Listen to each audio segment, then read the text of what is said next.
So earlier this year in 2021, as I'm sure many people know, Wall Street Bets um, created a frenzy with the GameStop stocks and the AMC stocks.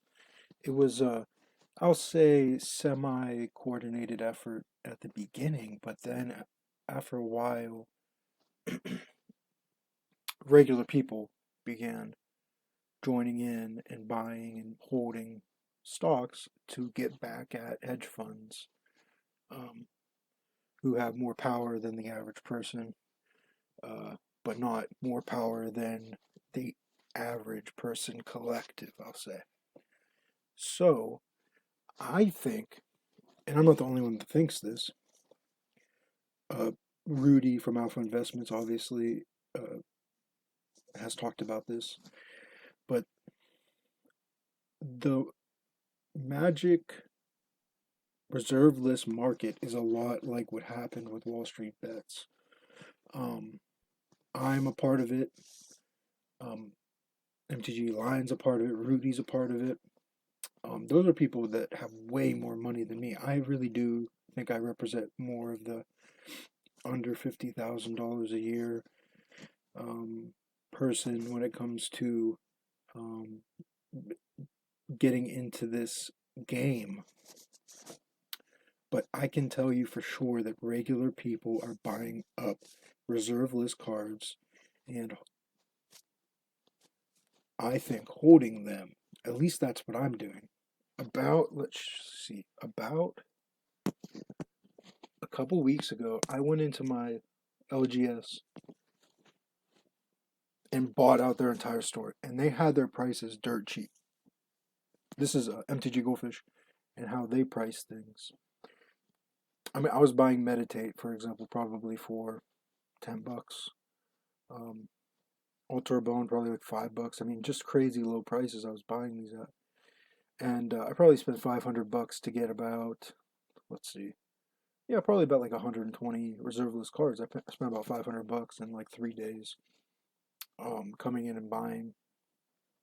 And then when I plugged it into my MTG Goldfish collection, I mean, it was roughly 14 to $1,800 worth of value that I spent $500 for.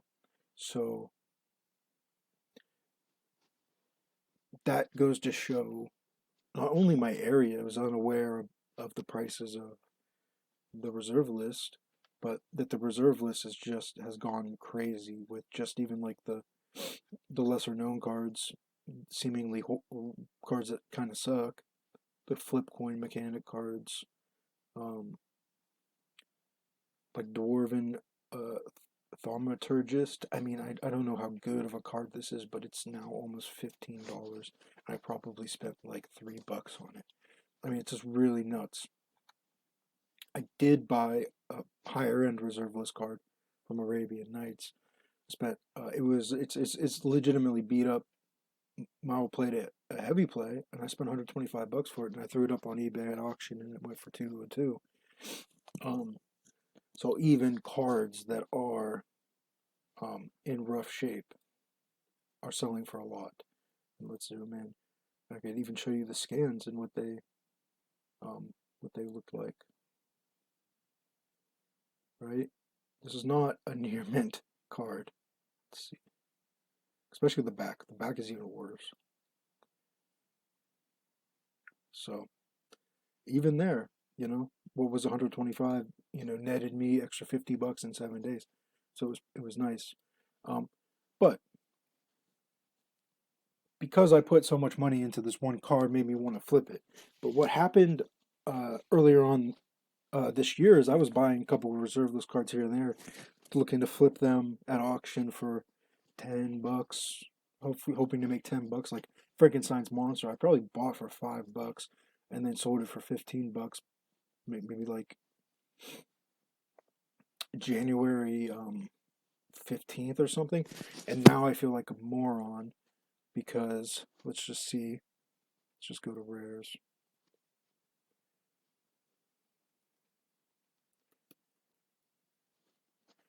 Yeah, it's $40 now. It's $40. Some days it's $39.99. Other days it's like $50. It's really a crazy market. Didgeridoo too. I probably bought like three of these like last year at some point for like $3 a piece for my LGS and sold them for $10, and I thought I was hot shit. Now, I mean, this is like a $50 card now. I have some calendars, which makes me happy. I have one dual land. I used to have this was my Urtai. I used to have a couple of him for probably $10 a piece. And I sold. And now looking back, I can't believe I sold these cards. I should have never sold them.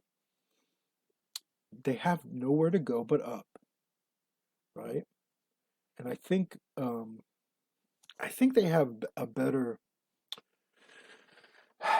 they have a better outlook than even the stock market, something like GameStop stock. Even though there's a lot of people with big money in it, there's a lot of people in reserve lists with big money. And as Rudy said, there's at least one target that Rudy has pointed out for these buyouts. There's someone getting screwed. Sorry for the jump cut. I was signed into my Card Kingdom and it was giving away some my email, so my personal email. Anyways, who's getting screwed is places buy lists for big card companies, card selling companies like Card Kingdom, because they cannot compete with the prices that regular people are paying. For example, the City of Traders, they'll give you $230 if it's in perfect condition.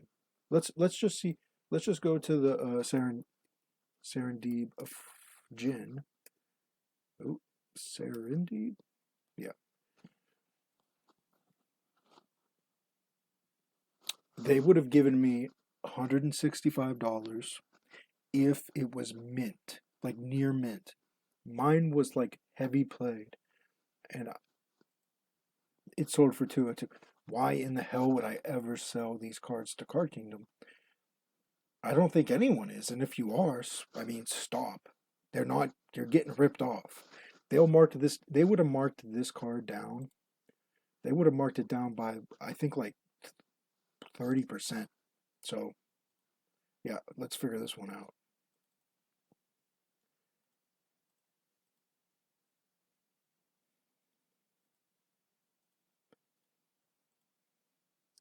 They would have given me $115. I'd lose $10 by sending it to them.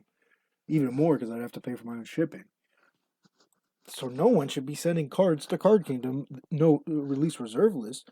So they're losing big time, and they have no reserve list cards. Let's see. Let's just see. Let's go to the regular. I'm curious how many of these that's not even a desirable card. Let's say that's not a dual land. They have none. They can't even get them. No one's sending them in because they're paying too low. They can't get the cards because they're cheap asses and they messed up when shit hit the fan earlier in 2020 and midway through 2020ish, when everything shut down. They refused to buy old cards. You couldn't sell it to them. I know I was looking because I was looking for quick money and I was hoping that they were still buying. Well, they should have been because they were wrong, and they had no faith in the old cards. So now they can't get any, and they can't pay a lot to get them because they're scared they'll overpay and ruin their entire system. So yeah, I couldn't care less about Card Kingdom's well-being. I mean, I don't really use them. I just occasionally, if they give a good deal on like a sort of junk card, I'll send them a couple cards here and there. But I mean, why do that when I have my own store? So no, I really don't care about their well-being. And then, let's be honest, every other website besides Card Kingdom that has a buy list is worse. like their prices are worse. Like they're gonna give you less. Like Card Kingdom gives you the best buy list option, and if they're doing poorly, um, you know, you're not even gonna get 115 for this card in heavy play, moderate play from Channel Fireball or from Star City Games. They'll give you like $95 probably. I mean, it's just they're all shit out of luck. It's crazy. I want to see if they have any dual lands. Let's just try. Let's just try the card I have. I have a scrub land.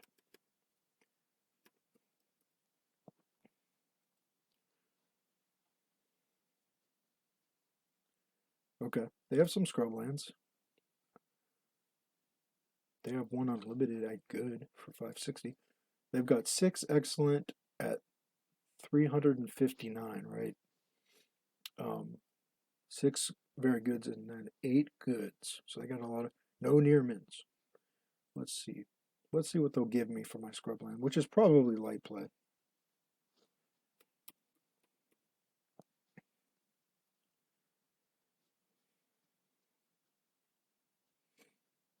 They'll give me $210. Gotta be kidding me. Let's just see what they're. Let's just see. Let's just see what a scrubland.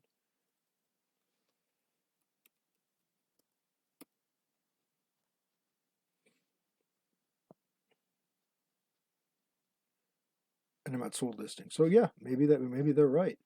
Maybe no one want. Okay. So this one's in really good shape. Selling for $400.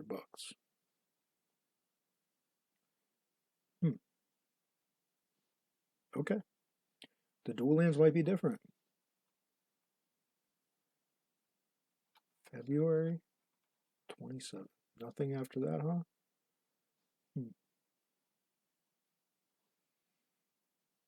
I think at 230, I think if you can get these for 230, you should probably buy them.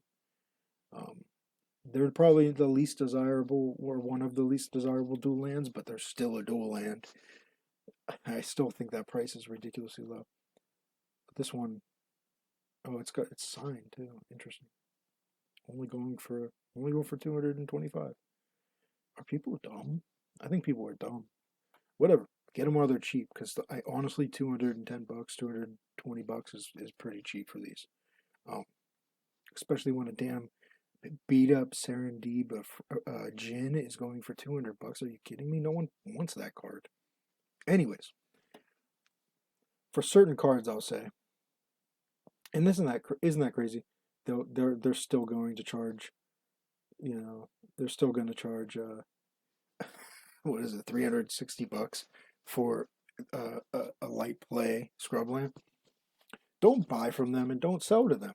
They're a lost cause. They effed up. They don't care about you. You know. So what I'm doing is I'm buying reserve lists and I'm holding it. I refuse to sell to really anybody, but especially Card Kingdom. So yeah, they're getting screwed. But who else is getting screwed? I think other people are getting screwed.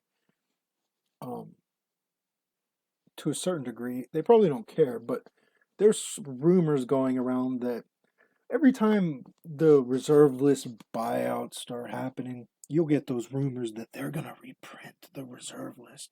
Listen, they're never, ever, they cannot do it. They will break their entire system. They would have to admit cards are worth money.